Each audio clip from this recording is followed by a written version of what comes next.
Hello, Killian Hill. This is Pastor Mac, and I have a devotional thought for you today from a book I've been reading. It's one that I've shared with you before. It's called 5 Minutes in Church History with Stephen J. Nichols. I love this book. It's got short entries that you can read in just a couple minutes, but each one has a thoughtful insight from church history, usually connected to Scripture. Just a nice meditation. And it's so wonderful to be lifted out of our current lives here sometimes in the 21st century and just get a little bit of perspective from the centuries in the past and what the church has gone through. In this instance, I want to read an entry here on a city called Caesarea Maritima. This was a city that was around during the time of Jesus in the New Testament. It was a wealthy city, a prosperous city. And here's the entry from the book that I'll read to you.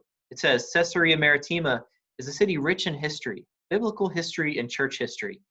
Today it is a national park in Israel, but previously it was one of the most important cities in Judea. Herod the Great built his palace there, and in AD 6 it became the administrative capital for the Roman governors of Judea. Of course, the governors would often go up to Jerusalem to conduct business, but their palace of choice was Herod's palace at Caesarea Maritima. As the governor's main residence, it saw a lot of commercial and political activity, giving it great prominence. When I read this entry, I was reminded that I have actually been there to this location, this national park that was an ancient city in Israel. I had the opportunity to go on a study trip to Israel when I was in college. It was a wonderful privilege, and this was actually one of the first places we visited was Caesarea Maritima, and I saw Herod's palace, this palace that this entry was talking about. I at least saw the remains of it, and I want to show a picture of it, of what it looks like today to all of you. We just heard about what it was in the past. It was a symbol of Herod's power and a center of his government and of his wealth. It's actually amazing that back in the New Testament times that they were able to construct this palace because Caesarea Maritima was a coastal city, and this palace was actually jutted out onto some rocks that went out like about 100 yards into the ocean. So that the palace was built kind of like where a lighthouse would be built, like up on these rocks. It was an engineering feat for its time. So let me show you a picture here of what that looks like today. And the reason why I want to show this to all of you is because there's a lesson here that as I was meditating, I wanted to share with everyone.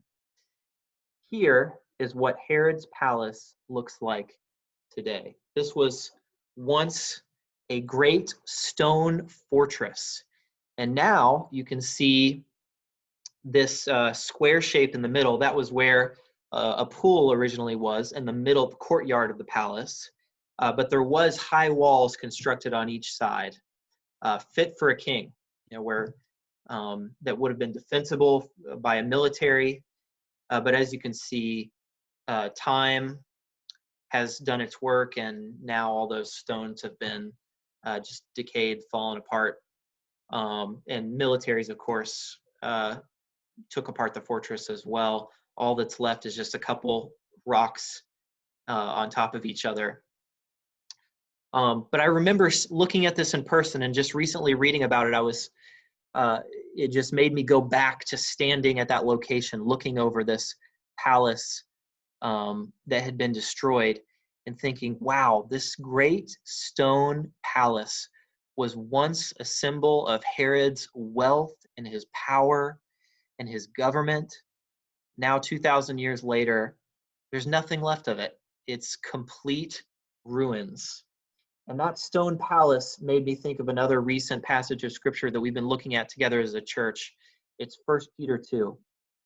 1 Peter 2, you may remember a couple weeks ago in our adult Bible fellowships, we looked at these verses. It says, as you come to him, a living stone rejected by men, but in the sight of God chosen and precious, you yourselves, like living stones, are being built up as a spiritual house, to be a holy priesthood, to offer spiritual sacrifices acceptable to God through Jesus Christ. where it stands in Scripture, "Behold, I am laying in Zion a stone, a cornerstone, chosen and precious, and whoever believes in him will not be put to shame." What a contrast there is between Jesus Christ, the cornerstone, the living stone talked about in 1 Peter, and that once great stone palace that Herod lived in. We would expect, if we were living during the days of Jesus and of the Herods, that this humble carpenter from Nazareth, that he would be long forgotten just a few years later. But Jesus's achievements, his glory, and his kingdom is the only one that's lasted over those years. In fact, the only reason we know and really care about Herod today is because of his relation to Jesus. Herod's great stone palace would have seemed impressive to people living in the day, but it's collapsed, it's gone. Herod and all of his offspring are no more. His dynasty is ended. His life is over and its significance is done.